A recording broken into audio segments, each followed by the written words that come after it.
जय हिंद दोस्तों, welcome to military info.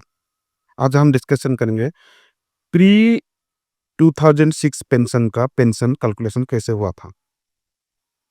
ये गवर्नमेंट ऑर्डर है 8 मार्च 2010 का, जिसमें बोला जाता है government decision on the recommendation of cabinet secretaries committee. इसका मतलब है 8 मार्च 2010 को एक कमेटी बैठा था, उसने जो रिकमेंडेशन किया उसके ऊपर गवर्नमेंट डिसीजन था। कमेटी क्यों बैठा? 30 अगस्त 2008 को पे कमीशन आता है। इसके बाद आपका पेंशन फिक्सेशन होता है और उस पेंशन फिक्सेशन में कुछ गलतियां था, जिसके वजह से ये कमेटी बैठा और इसको रिजल्व किया। तो पहले समझने की कोशिश कीजिए कि आपका पीपीओ में क्या गलती था जो कि ये कमेटी बैठ के सॉल्व किया। एक पीपीओ देख लेते हैं। ये डायरेक्ट एंट्री हवलदार हैं, ग्रुप एक्स के हैं, 17 साल सर्विस है। इनका जो लास्ट पे ड्रॉन था 5,450 रुपये था और क्लासिफिकेशन अलाउंस 120 रुपये था। तो इनका फिफ्थ सीपीसी पेंशन कितना बनेगा? 5,450 प्लस 120 रुपये डिवाइडेड बाई 2 इजिकल टू 2,785 रुपये, यानी 2,785 उनका फिफ्थ सीपीसी पेंशन था। जब 6 सीपीसी में आएंगे, एटलीस्ट इसमें 6 सीपीसी का जो 1.86 है वो गुना जाएगा। अगर वो गुना गया तो उनका पेंशन कितना बनता है? 5180। 5180 के बाद इनका पेंशन कितने में फिक्स हुआ? 1 जनवरी 2006 को 4,498 रुपये, यानी कि 5,180 की जगह 4,498 फिक्स हुआ। ये पहला गलती था। दूसरा गलती क्या था? अगर कोई बंदा मान लीजिए ये 31 दिसंबर 2005 को रिटायर्ड हुए हैं और इनका इतना बनेगा, तो नेक्स्ट डे 1 जनवरी 2006 एक बंदा भर्ती हुआ और उसी दिन आउट हो गया, तो उसका मिनिमम पेंशन कितना बनेगा? हवलदार ग्रुप एक्स, तो बेसिक पे जो है उनका मिनिमम बेसिक पे है 8,560 रुपये, 2,800 रुपये grade pay, 2,000 MSP, 1,400 group x पे, टोटल कितना हो जाएगा? 14,760 रुपये। पेंशन कितना मिलेगा? 7,380 रुपये, यानी ये मिनिमम पेंशन है एक ग्रुप एक्स हवलदार का। तो यहाँ पर 3 वैल्यू आए। एक जो है 4,498 रुपये पेमेंट हुआ और 6 पे 1.86 की हिसाब से उनका 5,180 रुपये बनता था और मिनिमम पेंशन जो है 7,380 रुपये बन रहा है उस रैंक और उस ग्रुप के हिसाब से। ये था बेसिक डिफरेंस जो कि सॉल्व किया कैबिनेट कमेटी सेक्रेटरी। तो उन्होंने क्या रिकमेंडेशन दिया? The committee in its report have recommended the following for pre 2006। Pre 2006, post 2000 से नहीं, प्री 2006 पीबीओ और पेंशनर्स। क्या दिया? पहले दिया जो प्री 10 अक्टूबर 97, यानी कि फिफ्थ सीपीसी,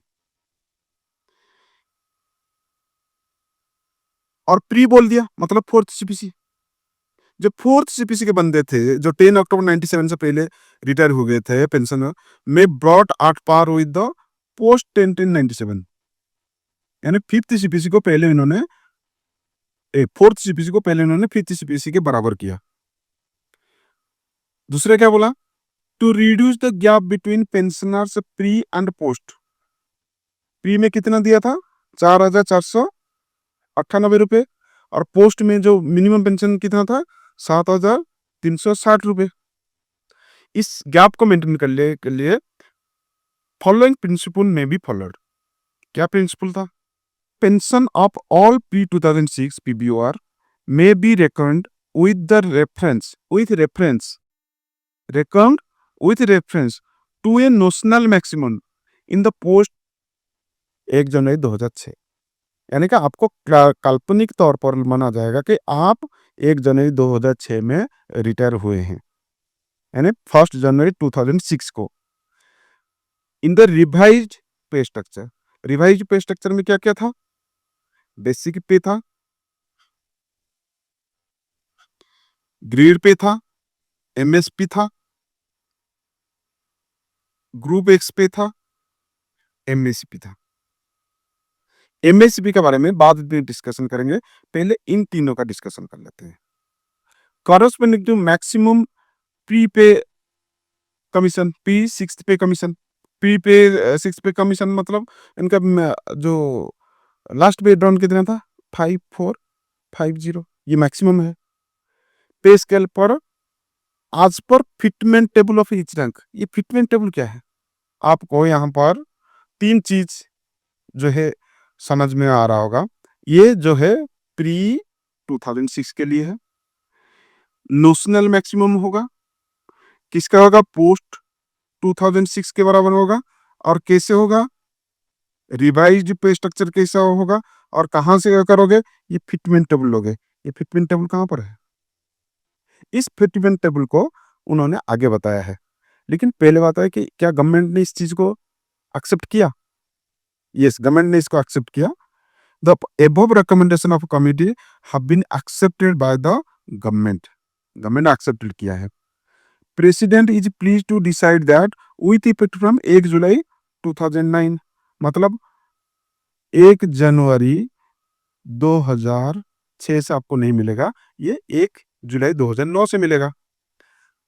किसको मिलेगा, service pension and all pension of all pre 1 January 2006, army, navy, air force, DSC and TA shall be reckoned 50% of the notional pay, वही चीज दोबारा से आया।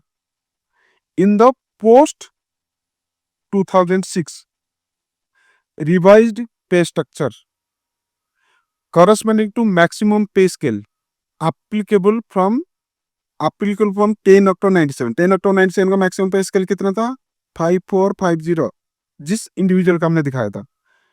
अब the rank and group, rank क्या था, हवलदार था, ग्रुप कौन सा था, एक्स ग्रुप था, कंटिन्यूस हेल्ड फॉर 10 मंथ्स। यानी कि इन्होंने क्लियरली बोल दिया कि नोशनल पे फिक्सेशन होगा, 1 जनवरी 2006 का प्री रिवाइज्ड पे स्ट्रक्चर लिया जाएगा और मैक्सिमम पे स्केल लिया जाएगा। तो गवर्नमेंट का ये सैंक्शन था। गवर्नमेंट ने आगे क्या बोला है, following shall be taken into account for determination of notional पे मेंशन्ड पैरा 2 अबव, वही बात बोल रहे थे ना, ये जो नोशनल पे है उसके बारे में वो क्लियरली बोले कि नोशनल पे आपका कैसे फिक्स होगा। The notional pay in the revised pay structure corresponding to the maximum of pay scale applicable from 10 October 97, फिर से वही 10 अक्टूबर 97 का मैक्सिमम पे तक कितना था, 5450। अब the rank and group, rank था हवलदार, ग्रुप था x group, shall be determine आज पर द फिटमेंट टेबल। ये जो फिटमेंट टेबल की बात हो रही है, जो पहले बताया था उसके बारे में बता रहा है। फिटमेंट टेबल कहां से आएगा, fitment table attach to SI 1S98। तो ये जो फिटमेंट, इसका जो बेसिक पे निकालोगे, कहां से निकालोगे, एसआई 1S 2008 से निकालोगे। And corresponding instruction for the air force, navy for each rank and group and shawl consist of पे इन द पे बैंड। पे इन पे बैंड कहां से निकलेगा, फिटमेंट टेबल से, plus grade pay, plus group x पे, प्लस मिलिट्री सर्विस पे, plus 50% of highest classification allowance.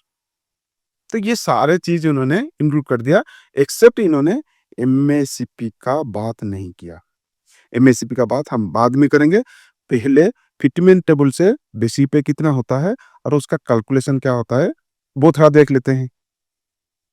तो एसआई 2008, ये एसआई 2008 है, हवलदार ग्रुप एक्स पे, इसमें 5450 रुपए का फिटमेंट क्या है, 5450 फिटमेंट। पे इन पे बैंड 10,140 रुपए, यही तो बोला था कि पे इन फिटमेंट लेना है।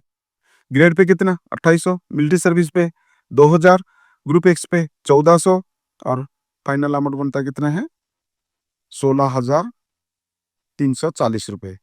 जो 16,340 रुपए बनता है, इसका उन्होंने बोला कि इसी को ही काउंट किया जाएगा आपका पेंशन में।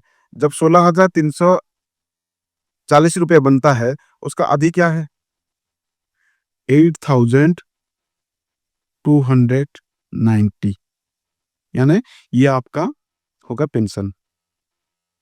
कितना होगा? 8,290। कब से होगा? 1 जुलाई 2009।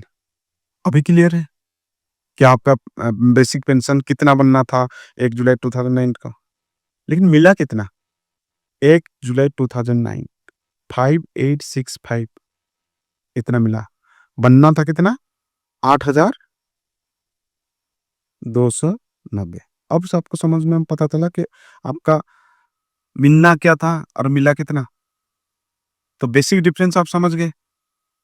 फिर भी इस इस गवर्नमेंट डिसीजन में एक टेबल सर्कुलर हुआ था और उस टेबल में कितना दिया। उस गवर्नमेंट सेंक्शन में एक टेबल भी लगा था जिसमें हवलदार रैंक ग्रुप एक्स पे का कैलकुलेशन किया गया था। जो कैलकुलेशन किया गया था वो ईयर बेसिस पे किया था, यानी 17 साल। 17 साल में सबका उन्होंने कैलकुलेशन किया। कैलकुलेशन करके उन्होंने एक फाइनल अमाउंट लेके आए। कितना? वही कहानी था, 4,498 रुपये। और बढ़ाकर इन्होंने क्या किया? 5865। क्या ये कैलकुलेशन सही है? अब इसका दूसरा कैलकुलेशन देखेंगे, क्योंकि ये विदाउट एमएसपी है, विथ एमएसपी। अभी वालों के आप के इसमें तो वो लागू नहीं था कि कहीं में भी गवर्नमेंट ने बोला नहीं कि एमएसपी लागू है करके। कहीं पे बोला नहीं या फिर बोला गया था। यहाँ पर क्या बोला गया था? Revised pay structure. तो रिवाइज्ड पे स्ट्रक्चर में क्या क्या चीज आता है? पे स्ट्रक्चर मीन्स क्या केवल बेसिक पे है, मिलिट्री सर्विस पे है, एक्स ग्रुप पे है, क्लासिफिकेशन पे है, या फिर और कुछ है? वो चीज गेजेट ऑफ इंडिया में आया है जब आर्मी पेरोल 2017 बनाया गया। गेजेट ऑफ इंडिया है और इसमें रिवाइज्ड पे स्ट्रक्चर के बारे में बताया गया है। क्या बताया गया है?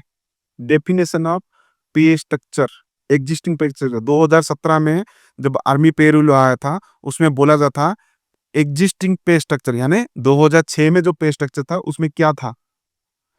इन रिलेशन टू जूनियर कमीशन अफसर other ranks means the present system of a pay band grade pay as per 6th CPC commission applicable to the rank held by him, including modified assure career progression as on date immediately before commencing in coming into force of these rules in substantive capacity। आ गया ना MSCP. अगर MSCP के साथ इनका पे calculation किया जाए तो कितना बनेगा? तो एमएससी के साथ जब आप कैलकुलेशन करने जाएंगे, इनका सर्विस कितना था? 17 साल। 17 साल में अगर 8 में नायब सूबेदार और फिर 17 साल में सूबेदार का एमएससी मिलना चाहिए। अगर ऐसा है तो ग्रुप एक से सूबेदार का पे कितना होगा? और फिटमेंट टेबल में जाते हैं तो 6750 मिनिमम है। यहाँ पर जो मिनिमम है वो 12,560 है। यहाँ पर कंट्रोवर्सी हो सकता है कि 12,560 मिलेगा या फिर 9,300 मिलेगा। लेकिन 9,300 क्यों मिलेगा? इस रैंक में आपने मिनिमम दिया है 12,560 फिटमेंट टेबल में। आपने बोला है फिटमेंट टेबल में जाने के लिए, तो फिटमेंट टेबल में 12,560 मिनिमम है, उससे नीचे है ही नहीं। जब उससे नीचे है ही नहीं तो हम कितना लेंगे आपका बेसिक पे? 12,560 रुपये। उसके साथ इसका ग्रेड पे कितना होगा? 6,900। मिलिट्री सर्विस पे 2,000। ग्रुप एक्स पे 1,400। टोटल बनता है 20,560। और इसका 50% कितना बन जाएगा? 10,280 रुपये।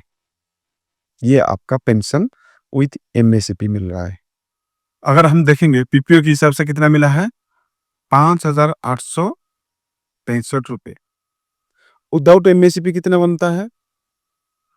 8,290 रुपये। विथ एमएसपी कितना मिलता है? 10,280 रुपये। अब आपको डिसाइड करना चाहिए कि आपका एक्चुअल पेंशन कितना बन रहा था और कितना मिला। देखिए, जो गवर्नमेंट ऑर्डर में जो टेबल लगा है उन्होंने बोला है कि इस टेबल आपके लिए कैलकुलेशन है। अगर उस कैलकुलेशन में कुछ गड़बड़ी है, तो आपको बताना चाहिए था। आप बताए नहीं उस टाइम, लेकिन आज टाइम है, आज भी बता दीजिए। क्योंकि एमएससीपी का क्लॉज जो है 2017 में आया और पॉलिसी कितने में आया था? 2010 में। 10 साल के बाद एमएससीपी का जो पे स्ट्रक्चर का डेफिनेशन आया था कि एमएससीपी इसमें इंक्लूड है। इसके बाद भी 2 कम्युनिटी बैठे हैं। एक 2012 का है, सिर्फ 26 सितंबर 2012। एक है जो 7th पे कमीशन के बाद ही बैठा है और वो बोल रहे हैं कि वही पे स्ट्रक्चर फॉलो करो। पे स्ट्रक्चर फॉलो करो मतलब एमएससीपी उसमें 100% आएगा। और जब तक आप कैलकुलेशन खुद नहीं बताओगे, तब तक सामने से रिप्लाई नहीं आएगा। एक बार कैलकुलेशन दिखा के आप बताओ और सामने से जो रिप्लाई आएगा उसके ऊपर आप सोच विचार कर सकते हैं। Thank you for watching.